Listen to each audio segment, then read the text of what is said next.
Mas a gente começa então falando sobre bipolaridade. O nosso convidado de hoje é muito especial, ele entende muito desse assunto e sabe que essa doença ela afeta milhares de pessoas.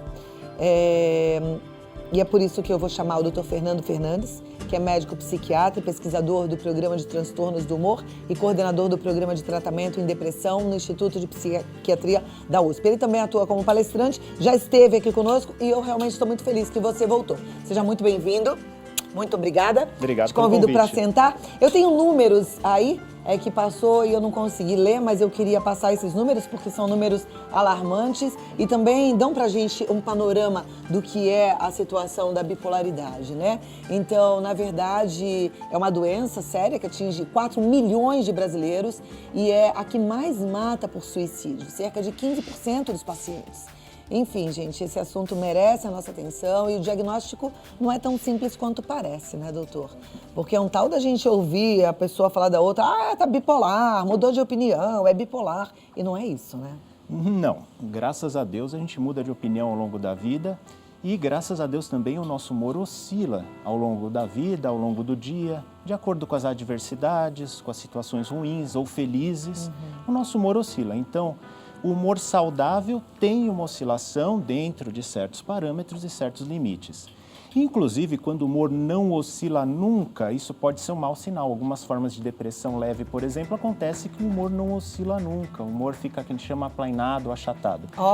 É aquela velha frase, qualquer paixão me diverte, porque na verdade nada está divertindo, então tanto faz. Isso pode ser depressão? Isso pode ser, inclusive, depressão. Então, oscilações são normais. O transtorno bipolar ele é muito conhecido por causa das oscilações graves de humor, mas talvez não seja nem isso que caracterize tão bem a doença. Algumas formas de depressão, por exemplo, ou transtornos de personalidade, acontecem com oscilações grandes das emoções e do humor. O transtorno bipolar, eu diria que a característica mais importante dele é a ciclicidade. De tempos em tempos, existe até uma média para isso, em alguns casos de 1 ano a 1 ano e meio, a pessoa apresenta os chamados episódios de humor. Episódios de depressão ou os chamados episódios de mania, que podem acontecer com aumento de energia, irritabilidade ou a famosa euforia, aquela pessoa que se sente bem, com mais energia, com bem-estar exacerbado por alguns períodos e depois vai entrar num quadro depressivo. Então, o que mais caracteriza o transtorno bipolar é a ciclicidade. Uma segunda característica importante, ele é estável ao longo da vida. Uma vez que a pessoa tem a doença bipolar, ela tende a se manifestar recorrentemente ao longo da vida. Não existe uma cura para o transtorno bipolar, muito menos espontânea, não é? E um terceiro fator, a carga genética é muito importante. Então, normalmente, o paciente bipolar, quando a gente pergunta, ele fala, não, eu tenho um avô bipolar que tomou lítio naquela época, né? Eu tenho, por exemplo, o meu pai era muito agressivo de vez em quando, dava um problema nele. Bebia muito, ficava muito agressivo, por exemplo. Às vezes não teve o diagnóstico, mas a gente vê traços da doença na árvore genealógica da pessoa. Quando você fala de ciclicidade, esses ciclos duram aproximadamente quanto tempo? E aí, varia muito. A doença, o que se chama de doença bipolar, na verdade, é um grupo de doenças muito heterogêneo, né? Então, essa forma do transtorno bipolar que cursa com depressão e uma euforia bem autêntica, que a gente vê nos filmes, por exemplo, para citar um que fez sucesso nos últimos tempos, Lado Bom da Vida, por exemplo. Então, esse tipo de euforia, associado em outros momentos à depressão, é uma pequena parte da doença, é o que a gente chama da forma clássica da doença. Então, se a gente pegar a forma clássica da doença, atinge de 1 a 1,5% das pessoas. Porém, o transtorno bipolar ele é muito heterogêneo. Há pessoas, por exemplo, que passam longos períodos levemente deprimidas e alguns períodos... O que é longo período? Só para ficar claro para as pessoas, eu estou falando de horas, de dias, de semanas, de meses...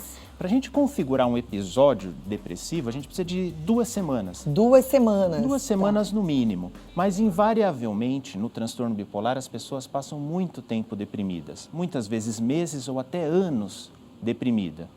Okay. Normalmente, os episódios depressivos tendem a ser mais longos e duradouros na vida da pessoa e os episódios maníacos tendem a ser mais curtos e, por isso, muitas vezes passam desapercebidos. Bom, eu tô achando importantíssimo trazer esse tema porque, como eu disse, as pessoas acabam usando esse termo referindo-se a um outro tipo de comportamento. A nossa equipe foi para as ruas para saber se as pessoas sabem o que é o transtorno bipolar. Dá uma olhadinha nas respostas.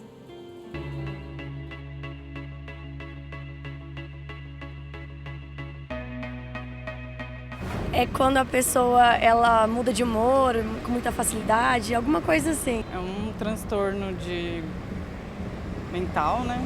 Distúrbios, né? Distúrbios. Ah, sim, eu tenho isso bastante. Bipolaridade é um tipo de transtorno, né? Que a pessoa apresenta, como posso dizer, duas variações de humor. Uma hora tá bem, uma hora tá triste, uma hora tá feliz demais, outra hora tá com raiva demais. E você conhece alguém que é bipolar? Conheço. Conheço. Pessoas próximas, inclusive. Conheço. Tem amigos que tratam o transtorno já. A minha mãe diz que eu sou muito bipolar, mas eu acho que eu não seja, não. Acho que é mais frescura. Eu tô aqui feliz, qualquer coisa me chateia, eu já emburro, mas acho que não seja bipolaridade, não. Minha namorada, ela é muito bipolar, demais. Um dia ela me ama, no mesmo dia ela me odeia. Experiência pessoal, já tive amigos que fizeram tratamento de bipolaridade. Na sociedade ainda é um tabu, tanto é que às vezes a gente brinca, se alguém está com raiva, você é bipolar. Então, problemas psiquiátricos ainda são tratados como um tabu, infelizmente. É difícil lidar com pessoas assim. Você não sabe quando você está agradando, quando você não está, mas a gente dá um jeito, né? O amor supera. Supera.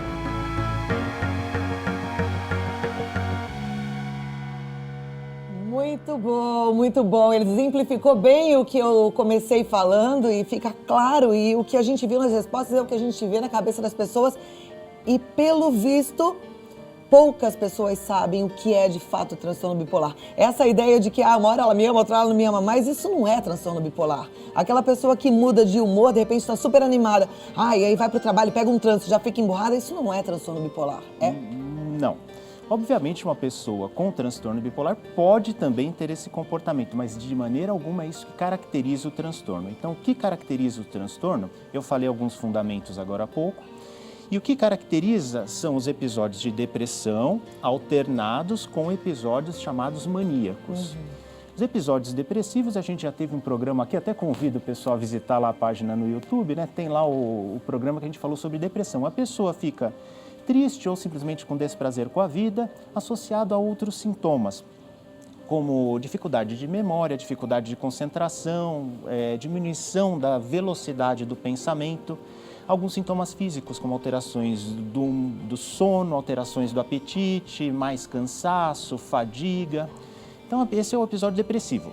É um pouco mais conhecido. Agora, o episódio maníaco, poucas pessoas conhecem e reconhecem. Eu costumo falar de uma maneira didática, assim, são episódios em que o cérebro da pessoa está funcionando mais, mas não necessariamente funcionando melhor. Isso pode se apresentar como uma pessoa eufórica, cheia de energia, uma pessoa que dorme pouco e se sente, mesmo assim se sente bem, se sente com energia, com mais iniciativa. Fala assim, poxa, isso parece bom, né? Sim, num grau pequeno pode ser até o que todos nós queremos, né? Viver com mais energia, mais prazer, mais empolgação. Porém, no transtorno bipolar, isso invariavelmente acaba causando prejuízo para a pessoa, né? A pessoa acaba tendo atitudes mais impulsivas, das quais ela se arrepende, atitudes inadequadas.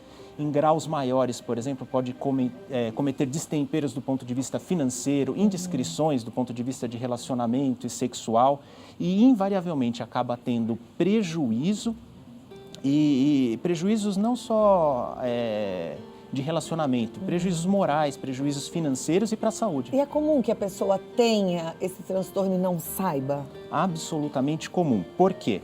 Muitas vezes a pessoa reconhece a depressão, que é quando ela sofre, está angustiada, é quando ela busca ajuda, mas muitas vezes os períodos maníacos passam de maneira irreconhecível para a pessoa e até mesmo para muitos médicos que não são especialistas. Então você imagina, você já teve um período no qual você se sentiu dessa forma, se sentiu bem, animada, mais iniciativa? Tive, foi uma fase só boa da vida. Se não é um especialista, não vai reconhecer aquele período como um período maníaco. Muitas vezes, isso é importante dizer, a mania, ela se apresenta com irritabilidade. A pessoa fica irritada e não percebe. Eu já tive uma adolescente, por exemplo, que falava, doutor, eu não estou irritada. Eu não estou de jeito nenhum, com essa ênfase. E falava, é só minha mãe não falar comigo que está tudo bem. Ou seja, a pessoa não está nitidamente muito exaltada, irritada e não se reconhece como tal. Então, muitas vezes passa desapercebido isso e não é feito o diagnóstico correto. O diagnóstico errado mais comum no transtorno bipolar é depressão. E para finalizar essa sua pergunta, as pessoas com transtorno bipolar ficam 8 a 10 anos sem ter o diagnóstico correto, já tendo sintomas da doença, e os prejuízos vão se acumulando ao longo disso. E eles são progressivos? Por exemplo, a pessoa pode ter no começo uma depressão leve e uma hiperatividade cerebral leve e depois vai ficando mais intensa ou não? Ela se apresenta da mesma forma para todo mundo? Mas responde daqui a pouquinho. Vamos lá, doutor. Eu deixei uma pergunta aqui, né? Existe a bipolaridade que começa com sintomas mais amenos e depois vão ficando agravados ou não? É muito igual para todo mundo? A pergunta é se a doença pode ser progressiva. Né? Olha, vou enfatizar uma coisa. O transtorno bipolar é um grupo muito heterogêneo de doenças. Então, há pessoas que têm depressões leves e há pessoas que têm depressões mais graves. Há pessoas que têm manias mais leves e há pessoas que têm manias mais graves. Sobretudo, essas com manias leves acabam não sendo diagnosticadas corretamente. É muito difícil diagnosticar. Então, diante dessa heterogeneidade dos quadros, né, são muitos quadros diferentes que o bipolar pode apresentar, o que se sabe hoje em dia é que alguns casos, sim, eles progridem para uma deterioração, principalmente cognitiva. Então, a pessoa vai perdendo ao longo da vida as capacidades, ou diminuindo as suas capacidades cognitivas, e a doença sem tratamento, os episódios tendem a ser mais recorrentes, mais duradouros e de mais difícil tratamento. Felizmente, é uma outra parte na qual isso não acontece. O conhecimento ainda está evoluindo quanto a isso. Um familiar, eu falei de familiar ali no caso do alcoolismo, que realmente acho que a família tem que estar junto com o dependente químico, né, e tem que se tratar. Mas um familiar, no caso da bipolaridade, ajuda? Até hoje eu estava fazendo uma transmissão ao vivo lá no Instagram e uma das telespectadoras falou: puxa, o marido da minha amiga tem bipolaridade e ela sofre muito, mas ele não aceita que tem a doença. Aí eu penso, o que a família pode fazer para, de repente, levar essa pessoa para o tratamento? Eu acho que o primeiro passo, como em tudo, e essa é uma profissão de fé minha, é conhecer sobre a doença. Quando eu digo que é uma profissão de fé, é que eu faço de tudo para divulgar o conhecimento sobre saúde mental. Se você não conhece o teu inimigo, não tem como combatê-lo. Então, acho que o primeiro passo, se você desconfia que um familiar tem depressão, transtorno bipolar ou qualquer outra doença psiquiátrica, é se informar sobre essa doença. Muitas vezes a pessoa, devido ao preconceito, devido ao estigma, ela tende a negar no início. Muitas vezes insistir, sobretudo nos momentos de conflito, que é o que as pessoas mais fazem. No momento de conflito, e esse é o momento errado. É um momento errado. Tem que ser no momento de mais afetividade, no momento de mais conforto entre as pessoas e, sobretudo, quando a pessoa está carente pedindo ajuda. Qual é o melhor momento, já que a gente tem duas situações distintas? No momento da depressão ou no momento da mania? Euforia. Exato. Olha, o melhor momento de começar o tratamento do transtorno bipolar é ontem. Não, de abrir o caminho para a conversa. Normalmente, na depressão é mais fácil, porque a pessoa está sentindo sofrimento. Uma pessoa que está eufórica, animada ou muito irritada, normalmente ela não está muito aberta para receber conselhos. Ok. Olha, eu tenho 6 minutinhos finais e eu tenho milhares de perguntas. Vamos lá. Mas eu vou fazer algumas. Quero já salientar que a dúvida de um é muito parecida com a do outro. Então, vamos prestar atenção porque a gente vai aprendendo, tá bom? E já de antemão eu agradeço. Obrigada pela sua participação. Então, vamos lá. A gente tem aqui a pergunta que vem de uma telespectadora, ela não se identifica, DDD 65, ela fala: oi, moro numa cidade pequena e aqui não tem médico especializado para o tratamento. Assistindo ao seu programa, que ultimamente vem falando muito de depressão, tem me ajudado muito. Eu era de uma cidade grande, onde não sabia nada. Tenho uma filha pequena e não conseguia vaga para ela numa creche para eu poder estudar. Então, me mudei com meu marido para o interior na esperança de facilitar tudo isso. O que acontece é que o humor vem se alterando muito e com todo mundo, às vezes até com a minha família, eu choro muito, meu coração acelera, minha pressão sobe e às vezes é do nada. Eu sou bipolar ou isso é só talvez uma depressão? É a Fernanda. Obrigada, viu? A depressão pode se apresentar dessa forma, com esse tipo de oscilação do humor. O que ela precisa é uma entrevista com um profissional para ele ver se realmente isso é depressão ou pode estar num quadro bipolar. Muitas vezes, para fazer o diagnóstico de transtorno bipolar, a gente precisa ver a história do paciente, que com o quadro que ele apresenta no momento não é possível fazer o diagnóstico. Agora, infelizmente, ela tem um problema que eu nem vejo como responder. Ela falou que não tem um profissional Ela falou que não tem profissional especializado. Não tem um psiquiatra, Fernanda, na sua cidade? Eu acho que nesse caso, de verdade, vale todo e qualquer esforço para você ir até uma cidade maior onde tem um psiquiatra, né? Porque precisa de tratamento, absolutamente. né? Imagina, tá só chorando, tá com essa depressão toda, tem que tratar. Depressão não é frescura, viu? Não deixe ninguém falar isso, nem acredite nisso. Depressão é doença, tem que ser levada a sério. Eu gosto de falar aqui no programa que quando a gente não tá chegando bem, vai no oftalmo. Quando tá com dor no joelho, vai no ortopedista. Quando tá sentindo desconforto, tem que ir num psiquiatra, sem preconceito, gente, né? Isso é importante. Bom, vamos lá. As perguntas são longas. A Michelle é do Rio de Janeiro, ela tem 40 anos e ela quer saber o seguinte. Em 2005, ela acordou de madrugada passando mal, com o coração acelerado, vômitos, dor de barriga, sensação de desmaio e tristeza. Daí então, a vida começou a ficar desse jeito. Dores nas costas, cansaço, com o tempo fui aceitando. Sendo que hoje tenho dificuldade de tomar atitudes em geral. Parece que não consigo dar um passo. Uso por conta própria Rivotril, 0,5 à noite. Ou quando preciso, eu uso também. Me sinto uma pessoa muito triste por dentro. Aqui a gente tem 2 pontos. Primeiro eu quero falar da automedicação em relação a remédios psiquiátricos. Eu não, o doutor. Ficou evidente, a gente ia precisar comentar isso, né? Não é recomendado. Muitas vezes ela está tomando Rivotril, isso deve aliviar os sintomas ansiosos dela. É uma medicação que, usada de maneira desregrada, pode causar dependência e não vai resolver o problema dela. Então, por favor, não faça isso, busque orientação médica, pode ser um clínico geral no primeiro momento se não tiver acesso ao psiquiatra e se não se resolver o problema, buscar o psiquiatra para fazer uso adequado dessa É uma medicação que pode ser útil em alguns momentos, mas não usada de maneira desregrada. E a história que ela conta, te parece? Olha, a história que ela conta, ela acordou de uma maneira abrupta com sintomas ansiosos que parecem pânico, mas que não é pânico. Isso aí tem até nome, chama sintomas pânico-like, que é muito comum de acontecer no transtorno bipolar e às vezes também na depressão.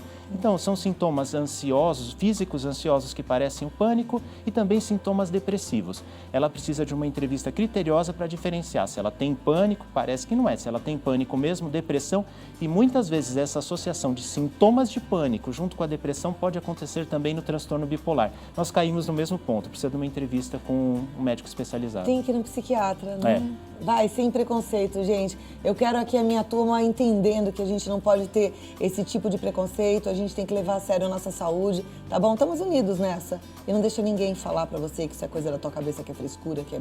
Não, leve-se a sério. A Malu, ela diz, um familiar detesta ser contrariado, não suporta ver as coisas fora do lugar na casa, quando dorme qualquer coisa acorda dando sustos, bem alto na cama, não tem muita disposição, é fadigado, enfim. São sintomas de uma pessoa bipolar ou sintomas de uma pessoa com ansiedade? Olha, pelo que me parece, é uma pessoa que tem uma irritabilidade muito exacerbada e ela citou aí no relato dela alguns sintomas depressivos. Uma depressão pode cursar com muita irritabilidade, mas isso também é muito comum no transtorno bipolar. Então, é um familiar muito irritado, que começa muitas brigas e discussões por motivos tolos e muitas vezes não consegue se segurar na hora de falar, ele vai se dar conta de que falou demais, desnecessariamente no dia seguinte, por exemplo. Isso aí pode ser depressão ou pode ser transtorno bipolar. Ok. Acabou nosso tempo. Eu morro de dó, porque assim tem tantas perguntas. Tem gente falando sobre tricolomania, que é a mania de... Tricotilomania, mania de arrancar os cabelos, né? Pelos. Vamos falar sobre esse assunto no próximo programa, quando você vier e que seja rápido? Com todo prazer. Priscila, tem que ser semana que vem, tem muita gente participando. Eu queria te dar pelo menos 2 minutinhos de considerações finais, imaginando que aqui as dúvidas são parecidas, as pessoas contando o que elas estão vivendo. E aí eu queria que você falasse para essas pessoas que estão sofrendo porque estão se sentindo deprimidas ou bipolares ou que estão convivendo com alguém assim. Olha, eu vou reforçar as palavras da Cláudia. Qualquer pessoa que, como a Cláudia falou, está com um problema no joelho, vai no ortopedista. Não está conseguindo enxergar, vai no oftalmologista. Se você está com um problema de humor, está com um problema de relacionamento, teu comportamento e as suas emoções estão muito descontroladas, acho que é evidente, vá buscar ajuda psiquiátrica, né? Então esse é o primeiro ponto. E outra coisa, é muito comum a pessoa que precisa de ajuda psiquiátrica ela está nessa condição de que não se reconhece como doente. Ou não sabe nada sobre doenças psiquiátricas, não tem nem como reconhecer. Ajude essa pessoa, aproveite os momentos em que ela está buscando ajuda, em que ela está mais fragilizada, em que ela busca um auxílio, converse com ela a respeito, recomende a buscar ajuda especializada. Outra coisa, muitas doenças psiquiátricas elas oscilam. E quando a pessoa está mal, fala, não, estou mal agora. Daqui a pouco melhora, desiste de buscar ajuda. Busque ajuda. Eu costumo brincar assim, algo que funciona às vezes não está funcionando bem. Porque os prejuízos vão se acumulando e a vida passa. Então, é o que eu falei e eu reforço agora, né? A hora de buscar ajuda é hoje. Muito bom. É isso que você vai fazer, combinados? Olha, Dr. Fernando Fernandes, ele está no psiquiatriaonline.com.br, entra no site, tem bastante informação. No YouTube também tem alguns vídeos muito interessantes no Psiquiatria Online, Facebook Psiquiatria Online, se quiser marcar um bate-papo, 011 5547 7843. Até semana que vem.